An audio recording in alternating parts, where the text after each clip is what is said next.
Ever feel like we only get this, like, carefully curated peek behind the curtain of a presidency? Yeah, definitely. Like we're only seeing the tip of the iceberg. Right. Yeah. Like, there's a whole lot more going on behind closed doors. And today, we're diving deep into that very idea, looking at the Trump presidency, specifically his temperament, and how it kind of freaked out the people working with him. Oh, for sure.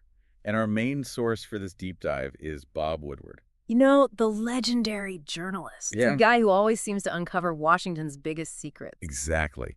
And his new book, War, is causing quite a stir. It really digs into some of the, well, more worrisome parts of Trump's decision-making, especially when it comes to national security. Absolutely. But here's what's crazy. We're not just talking about a journalist perspective here. You know, someone piecing together a story from the outside, this is corroborated by someone who was in the room where it happened, former Defense Secretary James Mattis. Right.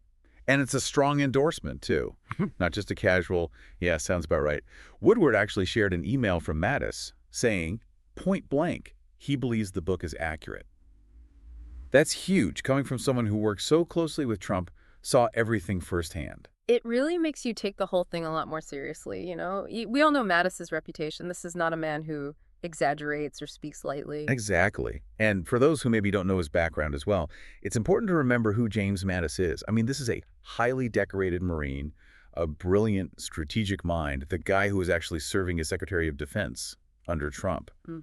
But even he had his limits. Yeah, he ended up resigning in protest over Trump pulling troops out of Syria, right? Exactly. And that resignation letter, basically a mic drop heard around the world. He even said he couldn't connect the dots anymore when it came to Trump's decisions. Yeah, that really says it all, doesn't it? It really does. And Syria wasn't the only issue. Hmm? Mattis apparently butted heads with Trump a lot, especially over how Trump dealt with international alliances. It's like Mattis was seeing these patterns of behavior that really worried him. And those patterns are all over war. One of the most, like, intense parts is Mattis saying he started sleeping in his gym clothes, ready to spring into action at any moment. Wow, why? He was terrified that Trump would just, like, launch a nuclear strike on North Korea on a whim in the middle of the night. Oh, wow. Can you even imagine? It's hard to fathom the pressure to be in Mattis's shoes.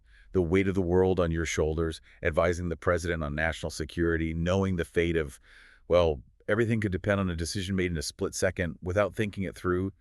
That's got to do a number on you mentally. No kidding. And it makes that whole can't connect the dots comment even more alarming. Oh, totally.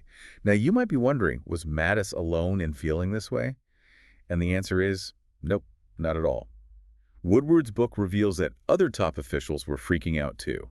Really? Like who? Well, for example, General Mark Milley, who is chairman of the Joint Chiefs of Staff, allegedly called Trump, and I quote, the most dangerous person ever, and a fascist to the core. Oh, those are some serious accusations, especially coming from someone in Milley's position. Right. It shows just how deeply concerned people within the administration were. So putting it all together, this deep dive with Woodward's book, Mattis's confirmation, those crazy stories, it's like a giant warning sign. A story about what can go wrong when you have unchecked power and why it's so crucial to have experienced, level-headed people in charge, especially when it comes to national security. It really makes you think, what does it mean for a democracy when the people sworn to protect it start having serious doubts about the person leading it? Something to ponder long after this deep dive is over, don't you think? I think so.